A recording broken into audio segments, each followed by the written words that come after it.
Today we're going to talk about a slip behind the mask. We all have different ways of defining fake people, but most of those definitions are based on gut feelings. I want to give you something more concrete. But before we dive in, here are my personal standards. I never cut people off without giving them multiple chances to learn and correct their mistakes. I don't believe in ghosting without explanation. I explain what went wrong in great detail. So if I reach the point where I am willing to cut ties, it means a person disrespected me multiple times and I've grown tired of it. Even having the minimum expectation and still being disappointed is more exhausting than someone's absence. So the only way to truly have no expectations is by cutting ties. So that being said, let's begin. Here are the 5 signals that someone is functioning through a fake persona. 1. The fake agreement. The most common trait of a fake person is saying they understand your feelings, or saying they understand what you're saying, yet they act in the exact opposite way.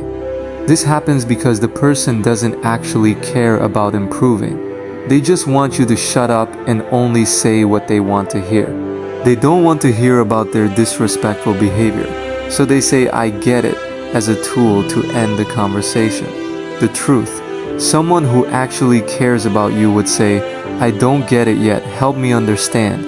Fake people prefer a lie that keeps the peace over a truth that requires effort. Number 2. The hypocrisy loop. This is the person who claims to believe in a certain morality. Perhaps they say they believe in God or a specific code of ethics, yet their actions are a direct contradiction. They will lie without a care, then turn around and judge others with the very standards they are currently breaking.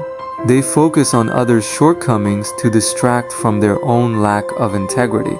They will spend more time complaining than improving. Number 3. The lack of priority. A fake friend makes you feel like you don't matter by continuously postponing the fix.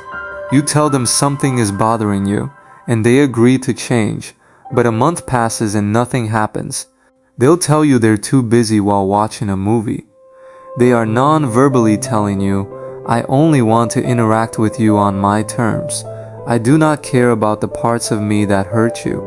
When you tolerate this, you send a message to yourself that you aren't worthy of better treatment. They will make you feel unloved. Number 4. Fake apologies. An apology means absolutely nothing if it isn't followed by a change in behavior. If they do the exact same thing they apologized for, they are proving their guilt was fake. Guilt that doesn't lead to love is fake. Love requires effort, not just a script of "I'm sorry." A fake apology is an insult to your intelligence. They are hoping you won't notice that they have no intention of preventing the next wound caused. Number 5. The accountability flip.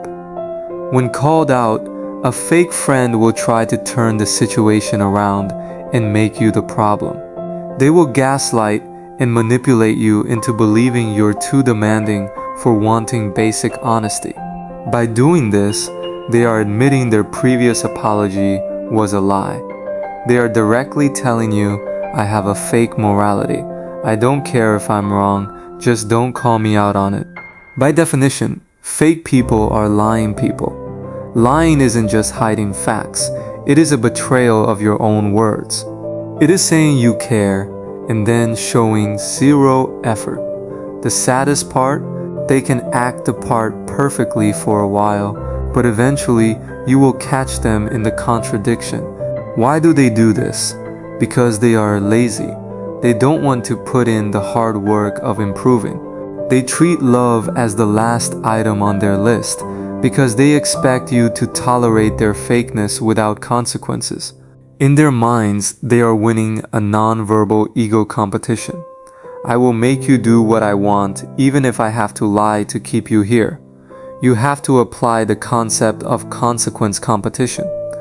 Be the F grade on the exam they didn't study for. Be the job they got fired from. Because unfortunately, without consequences, people like this never learn.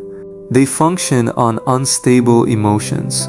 Regret one moment, indifference the next. Integrity is hard work. Honesty is consistent effort. If they aren't willing to work that hard for you, it's better to be alone than to have any expectations. Because this type of person prefer lies over truth. They might say loving things with their mouth, but they are insulting you in their minds and with their actions. Learn to define your own way of detecting them. Don't let their lack of consciousness become your toxic reality. We can keep giving people chances as long as they don't actively insult us again every time we forgive them. Forgiveness is not a free pass for bad behavior. Forgiveness is meant for redemption. Because guilt without transformation is just an ego that's uncomfortable without the benefits of your presence. Guess who else was uncomfortable? Jesus Christ in the cross. The difference is, he actually had a valid reason for his choices. In honor of people who make actual sacrifices, these people need to stop making excuses and decide to improve. For their sake, for your sake, and for the sake of humanity. Otherwise, leave them with their mask and walk away. I hope that helps. Much love and take care.